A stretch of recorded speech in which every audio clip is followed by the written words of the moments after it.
ಓಂ ನಾರಾಯಣ. ನಮಸ್ಕಾರ ವೀಕ್ಷಕರೇ.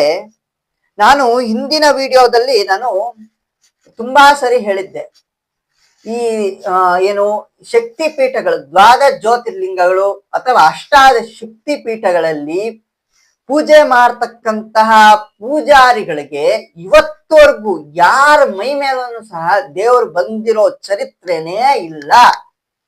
ಬೇಕಂದ್ರೆ ಎಲ್ಲಾದ್ರೂ ಹುಡ್ಕೊಳ್ಳಿ, ಅಷ್ಟಾದಶ ಶಕ್ತಿ ಪೀಠಗಳಲ್ಲಾಗಿರ್ಲಿ ಅಥವಾ ದ್ವಾದಶ ಜ್ಯೋತಿರ್ಲಿಂಗಗಳಲ್ಲಾಗಿರ್ಲಿ, ಅಲ್ಲಿ ಕೆಲಸ ಮಾಡ್ತಕ್ಕಂಥವ್ರ ಮೈ ಮೇಲೆ ಆಗಿರ್ಬೋದು ಅಥವಾ ಅಲ್ಲಿ ಪೂಜೆ ಮಾಡ್ತಕ್ಕಂಥ ಪೂಜಾರಿಗಳ ಮೇಲೆ ಆಗಿರ್ಬೋದು, ಇವತ್ತಿಗೆ ದೇವರ ಮೈ ಮೇಲೆ ಬಂದಿರೋ ಚರಿತ್ರೆ ಎಲ್ಲೂ ಸಹ ಇಲ್ಲ. ಅಂತ ಮಹಾಶಕ್ತಿ ಪೀಠಗಳಲ್ಲೇ ಬರ್ದೇ ಇರ್ತಕ್ಕಂಥದ್ದು ನಿನ್ನೆ ಅಲ್ಲ ಮೊನ್ನೆ ಕಟ್ಟಿರ್ತಕ್ಕಂಥ ದೇವಾಲಯಗಳಲ್ಲಿ ಇರ್ತಕ್ಕಂಥವ್ರ ಮೈ ಮೇಲೆ ಬರುತ್ತೆ. ಹಾಗೆ ಒಂದು 41 ದಿನ 48 ದಿನ ಅಯ್ಯಪ್ಪ ಸ್ವಾಮಿ ಮಾಲೆ ಹಾಕೊಂಡಿರ್ತಕ್ಕಂತಹ ಮೈ ಮೇಲೆ ಬರುತ್ತೆ. ಮತ್ತೆ ಇಲ್ಲಿ ನಾನು ಅಯ್ಯಪ್ಪ ಸ್ವಾಮಿನ ಯಾವುದೇ ರೀತಿ ಕಡಿಮೆ ಮೇಲೆ ಮಾತಾಡ್ತಾ ಇಲ್ಲ. ನಾನು ಹೇಳ್ತಾ ಇರೋದು, ಈ ದೇವರ ಹೆಸರು ಮೈ ಮೇಲೆ ಬಂದಿದೆ ಅಂತ ನಾಟಕ ಆಡ್ಕೊಂಡು ಫೇಮಸ್ ಆಗೋದಕ್ಕೆ ನೋಡ್ತಕ್ಕಂಥವ್ರ ಬಗ್ಗೆ ನಾನು ಮಾತಾಡ್ತಾ ಇದ್ದೀನಿ. ಯಾಕೆ ಮಾತಾಡ್ತಾ ಇದ್ದೀನಿ ಅಂತ ಒಂದ್ಸರಿ ಈ ವಿಡಿಯೋವನ್ನ ನೋಡೋ ಪ್ರಯತ್ನವನ್ನ ಮಾಡಿ.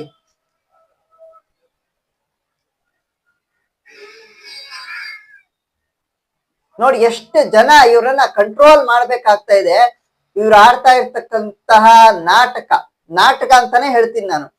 ಅಯ್ಯಪ್ಪ ಸ್ವಾಮಿ ಯಾವುದೇ ಕಾರಣಕ್ಕೂ ಮೈ ಮೇಲೆ ಬರಲ್ಲ.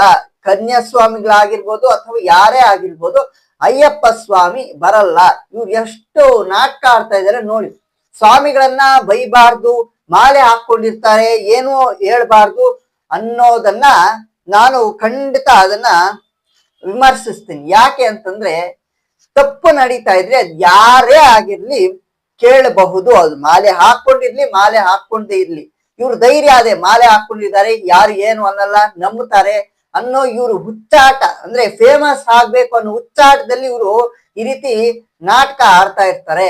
ದಯವಿಟ್ಟು ಮಾಲೆ ಹಾಕೊಂಡಿರ್ತಕ್ಕಂಥವ್ರು ಯಾರು ಸಹ ಈ ರೀತಿ ಮಾಡಬೇಡಿ. ಅಯ್ಯಪ್ಪ ಸ್ವಾಮಿಯ ಮರ್ಯಾದೆಯನ್ನು ತೆಗಿತೀರಾ, ನಿಮ್ಮ ಮರ್ಯಾದೆಯನ್ನು ನೀವೇ ತೆಕ್ಕೊಂತೀರಾ. ಮತ್ತೆ ತುಂಬಾ ಜನ ವಿಡಿಯೋಸ್ ಮಾಡಿ ಬಾರಿಸಿದ್ದಾರೆ. ಈ ವಿಡಿಯೋ ನಾನು ಏನ್ ವಿಡಿಯೋ ತೋರಿಸ್ತೀನಿ ನೋಡಿ, ಈ ವಿಡಿಯೋ ತೋರಿಸಿ ತುಂಬಾ ಜನ ಬಾರಿಸ್ಬಿಟ್ಟು ಹಾಕಿದ್ದಾರೆ. ಇವಾಗ ದಯವಿಟ್ಟು ಎಚ್ಚರವಾಗಿ, ಇಂತಹ ನಾಟಕ ಆಡಿ ಸೋಷಿಯಲ್ ಮೀಡಿಯಾದಲ್ಲಿ ಅಪ್ಲೋಡ್ ಮಾಡಿದೀರಾ ಅಂತಂದ್ರೆ ನಿಮ್ಮ ಮರ್ಯಾದೆ ನೀವೇ ಕಳ್ಕೊಂತೀರಾ. ಮೊದಲ ಹಾಗೆ ಜನ ಇಲ್ಲ, ಬಾರ್ಸ್ ಬಿಸಾಕ್ತಾರೆ. ಆ ವಿಚಾರ ಜ್ಞಾಪಕ ಇಟ್ಕೊಳ್ಳಿ. ಇಂಥ ನಾಟಕ ಆಡಬೇಡಿ. ಅಯ್ಯಪ್ಪ ಸ್ವಾಮಿ ಆಶೀರ್ವಾದ ಅನುಗ್ರಹ ಸದಾ ನಿಮ್ಮ ಎಲ್ಲರ ಮೇಲೆ ಇರ್ಲಿ. ಒಳ್ಳೆದಾಗಿ. ಲೋಕ ಸಮಸ್ತ ಸುಖಿನೋ ಭವತು.